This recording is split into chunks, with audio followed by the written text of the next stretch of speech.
Good evening, Mr. Sujeewa senasinghe. Good evening. What do you think about the militarization of the civil affairs of the whole society in the Northeast?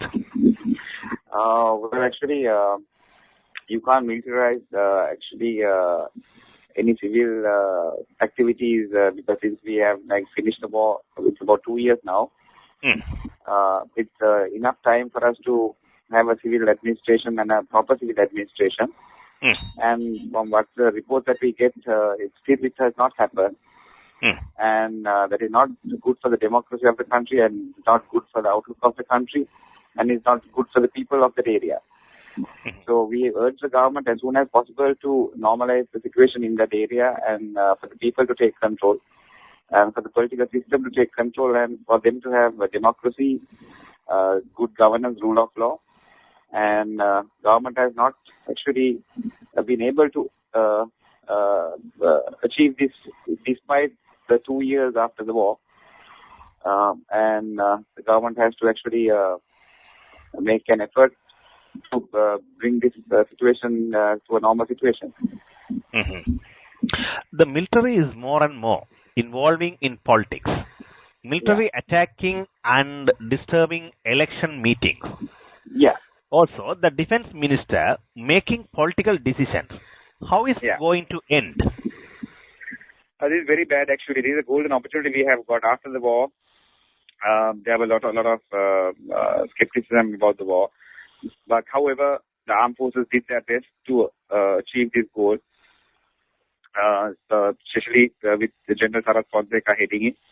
And there may have been, it was an unpleasant situation. It was not a very pleasant situation when the war ended. Lots of casualties, or that civilians also were killed. But it's in a war, these things happen. But I would assure that the army, the armed forces never intended to actually hurt any civilians in this war. So we were managed to achieve and end the war about 2 years ago, and we got a golden opportunity because the world is developing at a rapid pace. Especially the Asian region is developing. China is, the growth rate is about 12.8, India is about 10.8, Malaysia, Thailand, all these countries are developing and Asia is booming. And we got a golden opportunity now after the war. We have a peaceful country, to have a peaceful country, to actually continue the peace in this country, we need to give a solution to the problem as well. We can't just ignore that and move forward. So the government has not been able to, government was never actually interested in solving this problem. And now they were critical of the 13th Amendment from the beginning, which the UMP brought as a solution for this problem. And now they're asking what the 13th Amendment, how it should be implemented to solve this problem. And the government doesn't have a clear idea. So people are confused. And the government actually is, there's no democracy in the country. There's total dictatorship and anarchy in the country. It's just one group controlled in the country, and the affairs of development, financial, everything is controlled by one group. And the benefits are actually taken by a few. So, and for this, they use the military also now. For everything, they use the military. Even the protest against the government on the pension scheme. It was the military who intervened, and even the funeral, the boy who was killed by the police forces. The military got intervened, and they didn't allow a normal funeral ceremony to take place. And even in Jaffna, we heard that the MPs were attacked by the military. And it's actually, they were accusing Sarat Fonseca when he contested the president election, saying that he would bring a military rule. Actually, it was not Sarat Fonseca who has brought a military rule. It is this government who has brought a military rule. And they are depending on the military, and it is very bad for the country, image of the country, for the development, and for the good governance, rule of law, democracy. And when you have got a golden opportunity to develop this country, the government is going in the opposite direction and destroying this country and giving a wrong image to the rest of the world. And lots of investment, lots of tourists are actually now wondering whether to come to Sri Lanka because of all these problems. Yes, Mr. Sujeewa. Government Minister Vasudeva Nanayakara says there is anti-Tamil section within the military. It is not a threat for a functioning democracy. Yeah.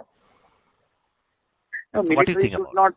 No, military should not do that. I don't know what Vasudeva Nanakara talks about because it's very confusing what he says. He was fighting for the rights of the downtrodden long time ago, but now he has joined the government and actually proving the lavish lifestyle of the government ministers, and he also got into that now.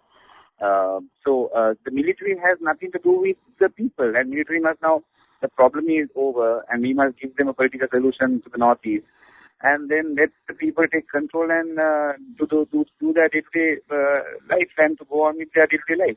And the military has nothing to do with it. The military should not get involved, and military should get involved in the military work, and there's hardly any military work now. So they must do their normal official work and not get involved in the administration of the country. And only in a disaster situation where the military can get involved when we don't have enough support from the disaster management ministry, then we can ask for the military help when there's a flood or something like that. But at the moment, military has no business to get involved in day-to-day affairs of the country. Mm-hmm. Mm-hmm. Yes, Mr. Sujeewa Senasinghe, thank you very much for the participation in our discussion today. Thank you very much. Thank you very much.